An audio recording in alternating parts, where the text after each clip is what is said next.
Stai ascoltando Radio Libertà, la tua voce libera, senza filtri né censure, la tua radio.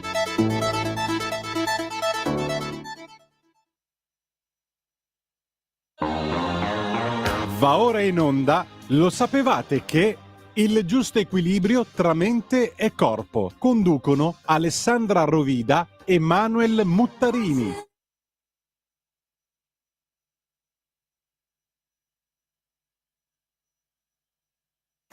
Bentrovati amici ascoltatori, proseguiamo nel nostro viaggio all'interno dei fiori di Bach. Oggi siamo arrivati al numero 21 e parliamo del mustard. Il mustard, che è il suo nome internazionale, ma se volete sapere il nome italiano, non è nient'altro che la senape selvatica. Le parole chiavi di questo fiore sono molto importanti perché sono la tristezza profonda e soprattutto la tristezza inspiegabile e anche la depressione per cause sconosciute. Naturalmente c'è sempre una spiegazione, ma sconosciute e inspiegabili per chi le prova. Parliamo un attimino della pianta. Dunque, la senape selvatica è una pianta infestante dalle foglie e dal fusto peloso e naturalmente dove va a crescere? Va a crescere sui terreni coltivati. Il suo periodo di fioritura varia da aprile e settembre e si ricopre di tanti fiorellini gialli. Per liberarsi della senape selvatica, cosa fanno i contadini? Fanno un largo uso di diserbanti, ma nonostante tutto questa pianta testarda ricompare sempre, spuntando fuori non appena il terreno è stato arato. Allo stesso modo, nell'animo umano compare improvvisamente la depressione che questo rimedio va a curare. E il nostro Amac scriveva: le persone soggette a periodi di malinconia o anche di disperazione, come se una scura e fredda nube le avvolgesse e togliesse loro la luce e la gioia di vivere. Non è possibile dare una spiegazione per questa crisi, né attribuirne una causa a questi attacchi. In tali condizioni è quasi impossibile apparire felici o gioiosi. Un piccolo sguardo al profilo. Dunque, mustard è per eccellenza il rimedio contro la depressione e questo lo sappiamo.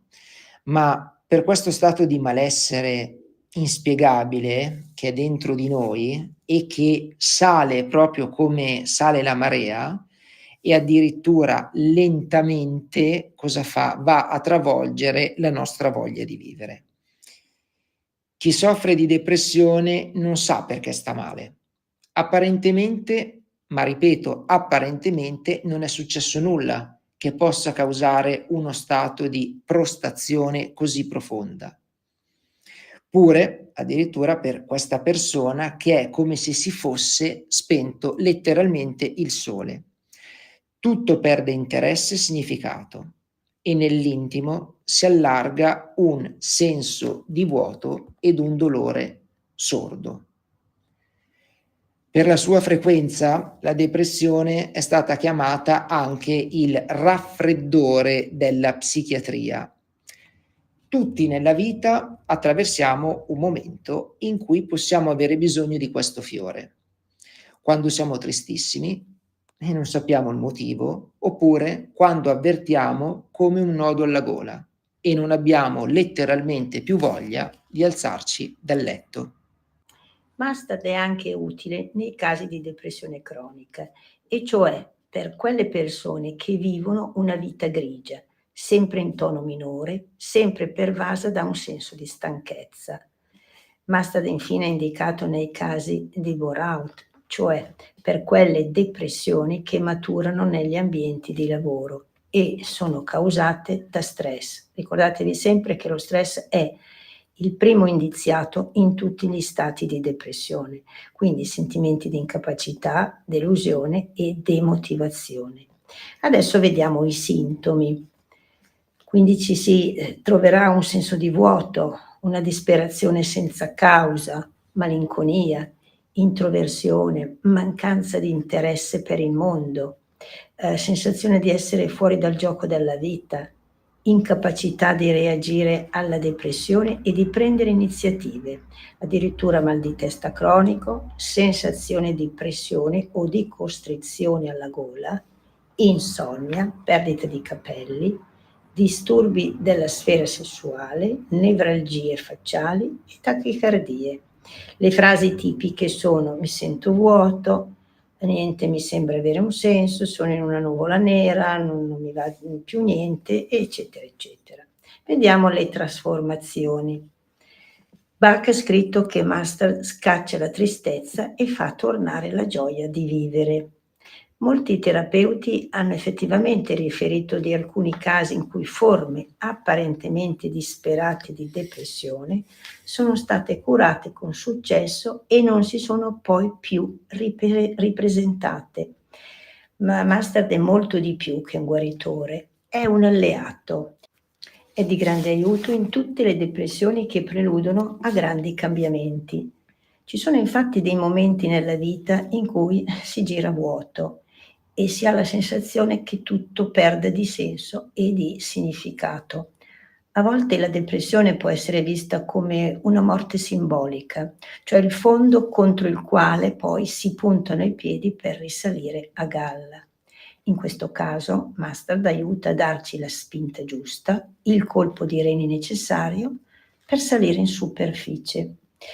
E ancora Mustard ci dà una mano a cogliere il segnale d'allarme che il nostro inconscio ci invia attraverso il linguaggio della depressione e che ci dice che abbiamo perso il contatto con noi stessi e con le nostre reali esigenze. A questo proposito c'è una storia emblematica raccontata da una spedizione europea nell'America centrale. Gli esploratori erano seguiti da alcuni indiani, gli Hopi, che facevano da portatori e da guide. Tutto sembrava andare bene, ma dopo alcuni giorni di marcia gli Hopi si fermarono, rifiutandosi di proseguire. Quindi a nulla valsero minacce e offerte di denaro. 2 giorni più tardi, all'improvviso, gli Hopi si misero spontaneamente in cammino. Correvamo troppo, spiegò uno di loro, e abbiamo dovuto aspettare che le nostre anime ci raggiungessero. Questo è quanto il nostro Mustard è capace di fare. Naturalmente, si sa, la depressione o anche sbalzi di umore sono trattamenti, seri, di importanza. Molto spesso il soggetto si può sentire a disagio parlarne, perché sembra quasi che tutto risulti come un ragionamento molto, fuori dal comune, ma si trattano sempre di pensieri, quindi liberatevi tranquillamente di qualsiasi cosa vi opprima e cercate degli escamotage per cercare di uscire da questa situazione. Ci possono essere alcune metodi molto belli. Uno di quello sarebbe quello che in gergo si dice girare la frittata: ogni pensiero negativo che viene in testa, associarne a uno positivo, delle belle e sane camminate all'aria aperta, effettuando anche delle respirazioni molto importanti. Se avete la possibilità, queste camminate, se non avete la possibilità di farle in compagnia, effettuatele con della musica, musica che vi dona allegria o quella che magari un tempo vi piaceva, perché tutto tornerà comunque come prima, quindi non fatevi assolutamente assalire dalla disperazione come se tutto fosse lasciato nel passato, ma tutto ritorna, è solo semplicemente un attimino in stand-by perché avete le pile scariche, tutto lì.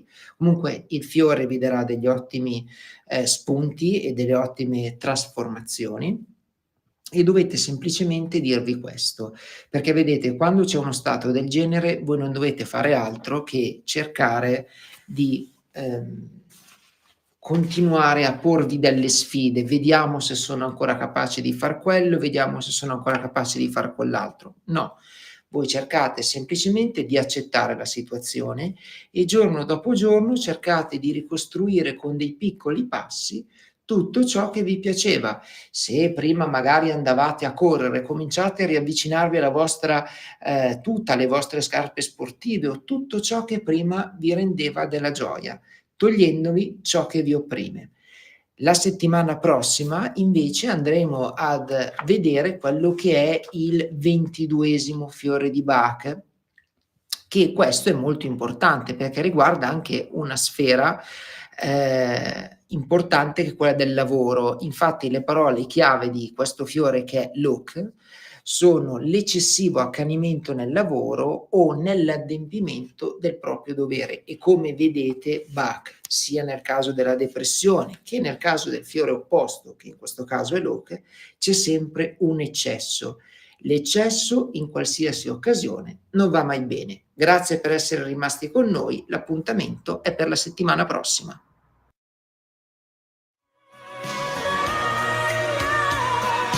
Avete ascoltato lo